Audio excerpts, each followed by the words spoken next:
And thanks for joining us for another edition of the Hokey video blog. It's Thursday afternoon around 3 o'clock. Wanted to update you on our situation with the heat, the humidity, and some of the storms that we face over the coming days. Let's get right to it with our SkyTrack network of cameras. You see some of that cumulus cloud activity beginning to develop, especially there above the Jim Patterson Field there, U of L, and then as well at Shepherdsville.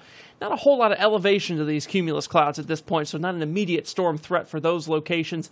And as you can tell on our Storm Tracker 3D radar, that seems to be the case. A little bit of storm activity just to the east of our viewing area, southwest of Fayette County, the Lexington area. I wanted to bring you to a wider view, though, and show you that we've got a line of showers and thunderstorms developing pretty much northeast of Indianapolis all the way to areas just northeast of Cincinnati, between Dayton and Cincinnati at this point.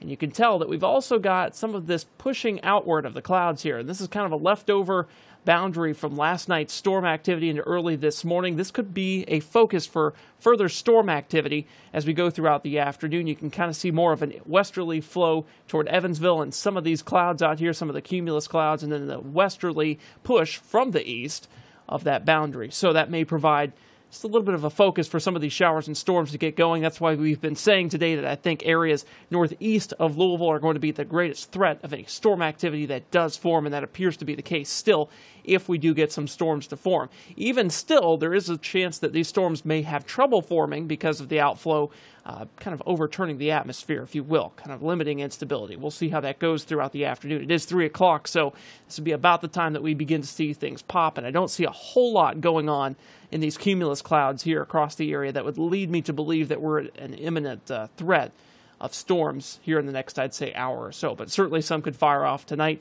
We've seen a few showers and thunderstorms in the southern portion of our viewing area, and that moved on through, I'd say, about an hour ago. Zooming out even more, and you see we've got showers and storms ongoing across Iowa. Got a tornado warning up there in northwestern portions of Iowa at this point. That's where the severe weather is going to stay. Look at this big swirling low out there near Saskatchewan, Canada, Montana, just northeast of Billings, near the Glendive area up there. Spinning around, very beautiful on satellite imagery, but certainly providing the focus for severe weather to our west. And that's not what we're going to be seeing. The upper level wind support just not there for us. So any storms that do form, likely not severe, could bring some heavy rain, some wind gusts, and certainly lightning and thunder. So if you're grilling out there tonight, maybe you want to go home and fire up the grill, put some brats and burgers on. We've given it a yellow light. There's a chance that some storms could form, some scattered storm activity as we go throughout the evening. But at this point, looks like things are going to be pretty good for most folks out there. Not everybody's going to get wet by this. Just check your Wave 3 weather app, the radar function on there, to see if you can fire up that grill, and you've got about an hour window or so to get those burgers on. Futurecast. As we go throughout 5 o'clock, it does show those showers and thunderstorms developing pretty much Louisville area on northeastward. A couple isolated spots toward Litchfield, toward Hart County as well. As we go throughout tonight, the storm activity mostly dies off. We may hold on to a few isolated to scattered showers during that time frame, but overall the weakening trend will continue. We'll see a few clouds tonight. Temperatures only getting down to the mid-70s here in the city thanks to that heat island effect we've been talking about lately.